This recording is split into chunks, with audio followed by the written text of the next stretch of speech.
নমস্কার সবাইকে। আমরা এখন গাড়িতে করে মিডলটন পার্কের দিকে যাচ্ছি। গাড়ি এসে দাঁড়িয়ে পড়েছে, আর দেখো এখন আমি গাড়ির মধ্যে বসে পড়েছি, আর গাড়ির জানলা দিয়ে বাইরের দৃশ্য দেখতে দেখতে আমার মনটা খুব ভালো হয়ে যাচ্ছে। চারপাশে সবুজ গাছপালা আর শান্ত পরিবেশ যেন ধীরে ধীরে মন থেকে সব ক্লান্তি দূর করে দিচ্ছে। প্রতিদিনের ব্যস্ততা, কাজের চাপ আর এই একই রকম রুটিনের মধ্যে এমন একটা দিন সত্যি খুব দরকার ছিল। আজকে মনে হচ্ছে নিজেকে একটু সময় দিতে পেরেছি। অবশেষে আমরা পার্কে পৌঁছে গেছি। পার্কে ঢুকেই প্রথম যে অনুভূতিটা হলো সেটা হলো এক ধরনের প্রশান্তি। বড় বড় গাছ, পরিষ্কার পথ আর পাখির ডাক সব কিছু মিলিয়ে মনে হচ্ছিল প্রকৃতি যেন আমাকে স্বাগত জানাচ্ছে। আমি কয়েক মুহূর্ত দাঁড়িয়ে শুধু চারপাশটা দেখছিলাম। কখনো কখনো কোনো কথা না বলে শুধু প্রকৃতিকে অনুভব করাটাও খুব সুন্দর একটা অভিজ্ঞতা।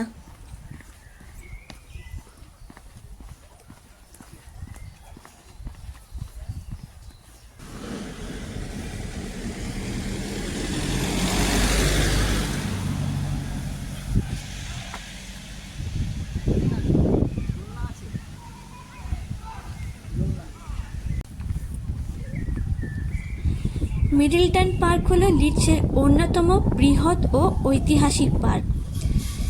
এটি প্রায় 600 একরেরও বেশি এলাকা জুড়ে বিস্তৃত একটি ঐতিহাসিক এবং হাঁটাহাঁটির জন্য খুবই জনপ্রিয়।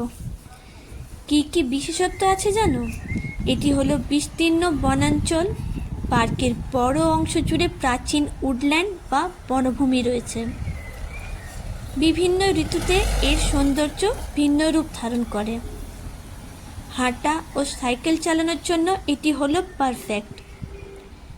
পরিবার নিয়ে হাঁটা, জগিং বা সাইকেলিংয়ের জন্য সুন্দর ট্রেইল রয়েছে। অনেক পথ বনভূমির ভিতর দিয়ে গেছে, যা খুবই শান্ত ও মনোরম। তো চলো দেখতে থাকো ভিডিওটা।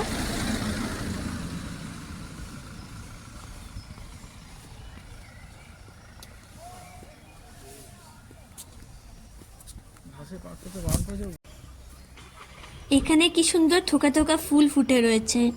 এই ফুলগুলোর যদি তোমরা নাম জেনে থাকো অতি অবশ্যই কিন্তু কমেন্ট সেকশানে আমাকে জানিও। এখানে কিন্তু বিভিন্ন ধরনের পাখি, কাঠবিড়ালি এবং ছোট বন্য প্রাণীও দেখা যায়। প্রকৃতি ও ফটোগ্রাফি প্রেমীদের জন্য ভালো জায়গা। আমরা এখন এগিয়ে চলেছি পার্কের আরও ভিতরে।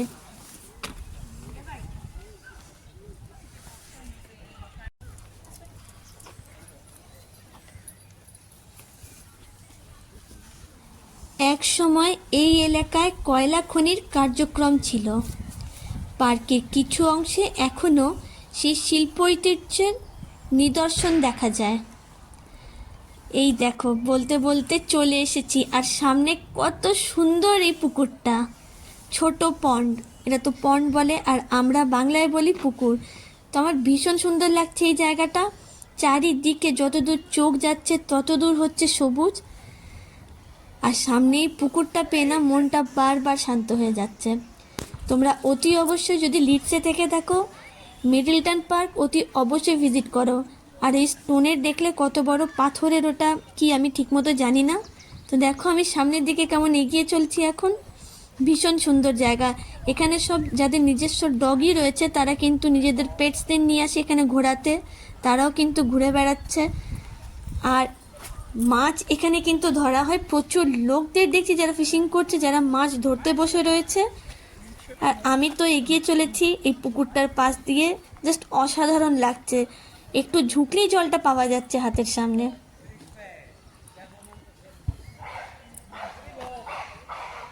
জলের দিকে তাকিয়ে থাকতে থাকতে আমার মন হলো প্রকৃতির চেয়ে সবচেয়ে সুন্দর দিক হলো তার শান্ত স্বভাব। পুকুরের জলে গাছের প্রতিচ্ছবি, হালকা বাতাসের তৈরি হাওয়া, ঢেউ সব কিছু এত শান্ত যে কিছু সময়ের জন্য আমি যেন চারপাশের সব চিন্তা ভুলে গেছিলাম। আর একদম হাতের সামনে জলটা পেয়ে গেছিলাম যেহেতু, তার জন্য জল নিয়ে খেলা করতেও কিন্তু ভুলে যাইনি। এমন জায়গায় বসে থাকলে সময় কখন চলে যায় বুঝতেই পারা যায় না। তোমাদের কাদের কাদের নদী, সমুদ্র আর পুকুর এরকম টাইপ জল পছন্দ, অতি অবশ্যই এটাও কিন্তু তোমরা কমেন্ট সেকশানে আমাকে জানাতে পারো। আমার কিন্তু ভীষণ পছন্দ, আমি কিন্তু নদী ভীষণ ভালোবাসি, মানে নদীর প্রেমে পড়ে গেছি আমি। মানে ছোটোর থেকে আমি নদীর প্রতি একটা আলাদাই আকর্ষণ রয়েছে, যেটা আমাকে বারবার টানে। আমার ভীষণ ভালো লাগে নদী।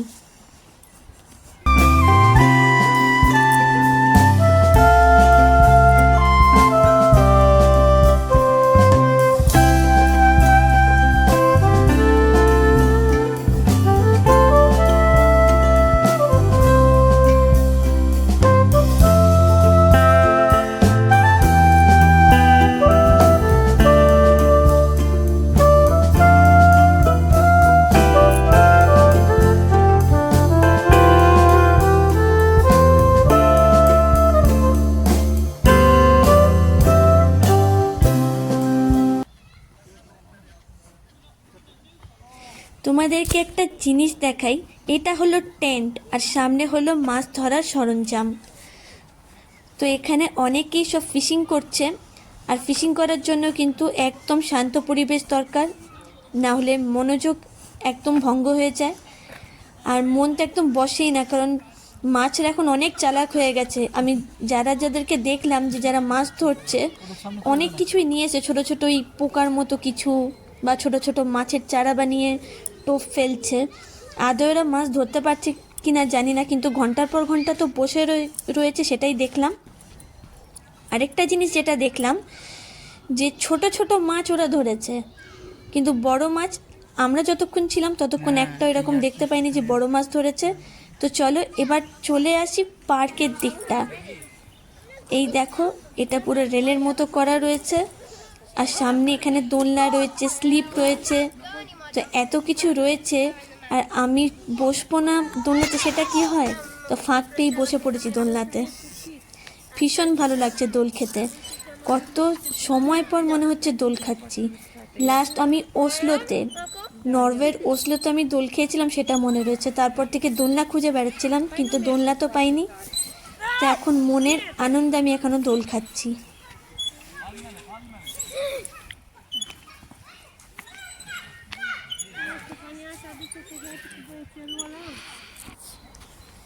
দোল খাওয়া তো হয়ে গেল, এবার সামনের দিকে এগিয়ে চলেছি। আমার বর এই আবার রাস্তাটা আবিষ্কার করেছে, তো বলল চলো সামনের দিকে যাওয়া যাক। তো আমরা এই সামনের দিকে এগিয়ে চলেছি, দুদিকে ধুধু প্রান্তর, একদম সবুজ। আর এই দেখো একটা বেঞ্চ দেখতে পাচ্ছি বসার জন্য। এখানে একটাই জিনিস ভালো, যেহেতু অনেক দূর দূর পর্যন্ত বিস্তীর্ণ এলাকা, তার জন্য না যদি বসতে পারি তাহলে পা খুব ব্যথা করে। আর সবসময় যাদের হাঁটু ব্যথা বা কোমরে ব্যথা তারা তো নিচে বসতে পারে না।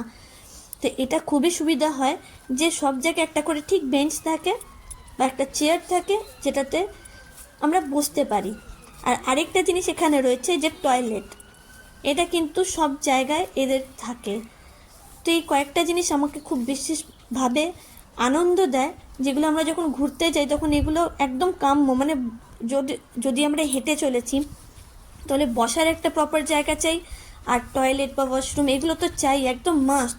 তো সেগুলো ইউকেতে এসে আমি খুব ভালোভাবে ইউজ করতে পেরেছি এবং দেখতে পেয়েছি, এবং খুবই ভালো এদের ইনফ্রাস্ট্রাকচার, যেভাবে এরা এগিয়ে নিয়ে চলেছে নিজের দেশটাকে, সত্যি অভাবনীয়। এখন আমরা পার্কের খোলা সবুজ অংশে আছি।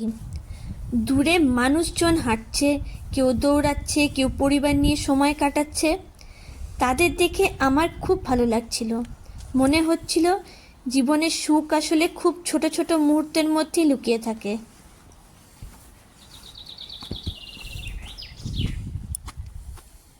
একটু খোলা আকাশ, কিছু সবুজ গাছ আর প্রিয় মানুষদের সঙ্গে কিছু সময়, এর চেয়ে বেশি আর কী বা দরকার। এখানে দাঁড়িয়ে গভীরভাবে নিঃশ্বাস নিতেই মনে হচ্ছিল প্রকৃতির বিশুদ্ধতা শরীর ও মনকে নতুন শক্তি দিচ্ছে। এখন আমরা পৌঁছে গেছি রোজ গার্ডেনে। সত্যি বলতে এই জায়গাটা আমার সবচেয়ে বেশি ভালো লেগেছে। নানান রঙের গোলাপ দেখে আমি মুগ্ধ হয়ে গিয়েছিলাম। প্রতিটি ফুল যেন নিজস্ব সৌন্দর্য নিয়ে ফুটে আছে। ফুলের সুবাস আর চারপাশের নীরবতা মিলে এক অপূর্ব পরিবেশ তৈরি করেছে। আমার মনে হচ্ছিল প্রকৃতি নিখুঁতভাবে সৌন্দর্য সৃষ্টি করতে পারে।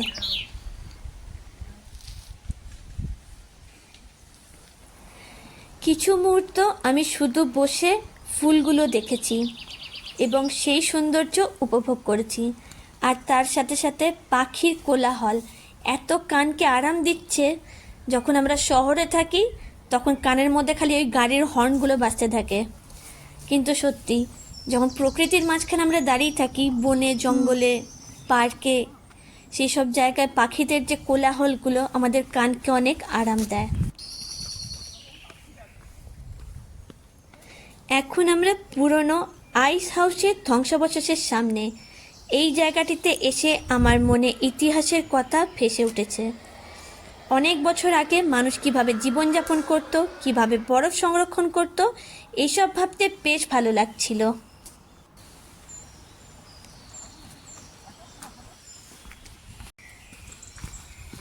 আমি যেই জায়গাটায় হাঁটছি সেই জায়গাটা ফরেস্ট এলাকা পুরো, মানে একটা দিন লাগবে এই জায়গাটাতে এলে, পুরো একটা দিন লাগবে।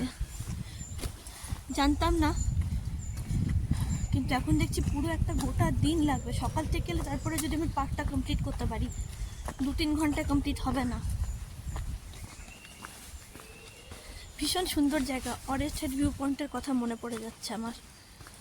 ওহ, ওদিক দিয়ে সিঁড়ি ছিল, সিঁড়ি থেকে নামলাম আর এখন দেখো পুরো ঘন জঙ্গল চারপাশে। ওইদিকে সিঁড়িটা রয়েছে পিছনে। তো এখন সামনের দিকে যাচ্ছি। খুব সুন্দর জায়গা। গাছগুলো কত বছর যে পুরনো তার কোনো ইয়ত্তা নেই। দেখো গাছটা।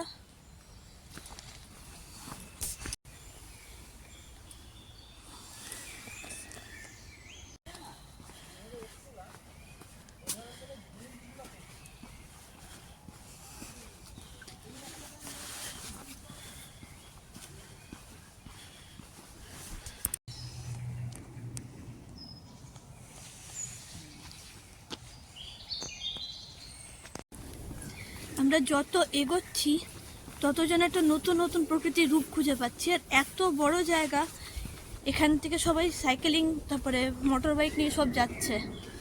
তো কত বড় জায়গা দেখাই তোমাদের। রাস্তার পর রাস্তা আর দুদিকে ঘন জঙ্গল। এটা একটু ভয়ও লাগছে, কারণ আমি আর আমার বড় দিকটা একাই রয়েছি। কতটা রাস্তা দেখো তোমরা, শুধু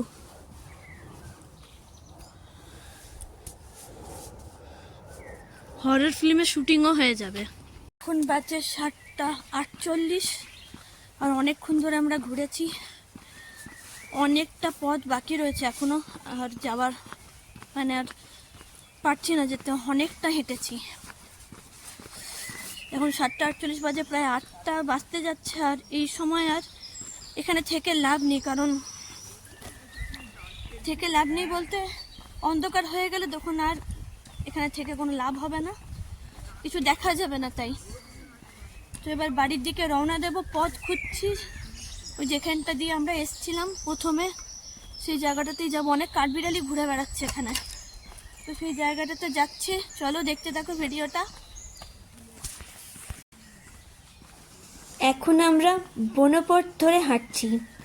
এই অংশটুকু আমার কাছে সবচেয়ে প্রশান্তির ছিল।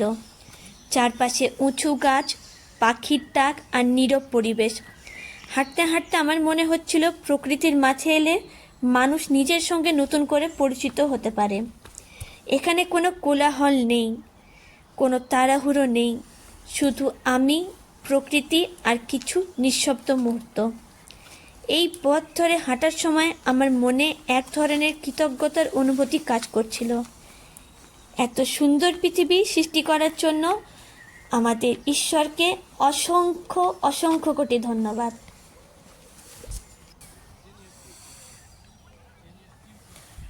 ফ্রেন্ডস, আমরা অনেক ঘোরাঘুরি করেছি, ওই জঙ্গলটার ভিতরে গেছিলাম,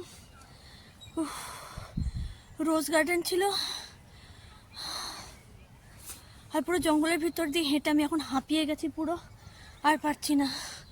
আর চুল নিয়ে এখানে খোলা রাখতে পারি না, এত হাওয়া দেয় না, হাওয়ায় জট পাকিয়ে যায় চুল, তো বেঁধে রাখতে হয় চুল সবসময়। দেখো এখানে অনেক লোকেরা সব মাছ ধরছে, প্রচুর লোকেরা মাছ ধরছে এখানে, আর সব তাবু টাবু খাটিয়েছে। আর পিছনে ছোট পুকুরটা খুব সুন্দর লাগছে। তো একটু বসবো, রেস্ট নেব, আর তারপরে বাড়ির দিকে রওনা দেব। তো ফ্রেন্ডস, ঘোরাফেরা সমাপ্ত হয়ে গেল।